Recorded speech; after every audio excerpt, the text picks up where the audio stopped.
حضور پاک صلی اللہ علیہ وسلم کی 23 سالہ سنت کیا ہے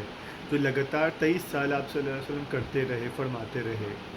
مکہ کے 13 سال ہو یا ہجرت کے بعد مدینہ کے 10 سال، فتح مکہ کے بعد بھی غزوہ تبوک کے موقع پر حضور صلی اللہ علیہ وسلم مسلسل 23 سال یہ محنت کرتے رہے کہ اللہ کا دین لوگوں تک پہنچانا ہے، دوسروں تک پہنچانا ہے، ایک ایک فرد تک اللہ کا پیغام، اللہ کے احکامات، قرآن کو ایک ایک بندے تک پہنچانا ہے، یعنی دین کی دعوت دوسروں تک پہنچانی ہے۔ اور دین کے نظام کو، اسلام کے دیے ہوئے نظام کو، اللہ کے دیے ہوئے نظام کو،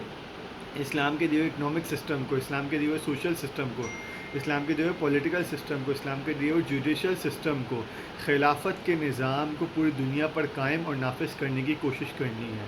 یہ ہے حضور صلی اللہ علیہ وسلم کی 23 سال کی مستقل سنت۔ فتح مکہ کے بعد جب پورے عرب پر اسلام کا نظام، اسلام کا سسٹم آف لائف نافذ ہو گیا تھا، اسلام اکنامک سسٹم بھی عرب میں اسلام کا ہو گیا تھا،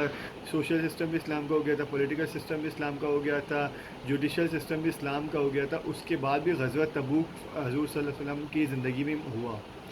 یعنی کہ دین کی دعوت دوسروں تک پہنچانی ہے، عرب سے باہر بھی پہنچانی ہے، پوری دنیا کے مسلمانوں تک پہنچانی ہے، اور دین کو پوری دنیا میں نافذ اور قائم کرنے کی کوشش کرنی چاہیے۔ آپ صلی اللہ علیہ وسلم کے بعد صحابہ کرام رضی اللہ عنہم کے دور میں 22 لاکھ مربع میل، تین بڑے اعظموں پر، 3 کانٹیننٹس تک اسلام پھیلا۔ اسلام کی دعوت صحابہ نے دوسروں تک پہنچائی اور دین کو قائم اور نافذ کرنے کی کوشش کی۔ یہ حضور صلی اللہ علیہ وسلم کی مستقل 23 سال کی سنت ہے، ہمیں بھی یہ کام کرنا چاہیے۔ قرآن حدیث پاک صلی اللہ علیہ وسلم میں آتا ہے، مفہوم ہے کہ قرآن کی ایک آیت بھی کسی کو آتی ہو تو دوسروں تک پہنچاؤ۔ دین کی دعوت دوسروں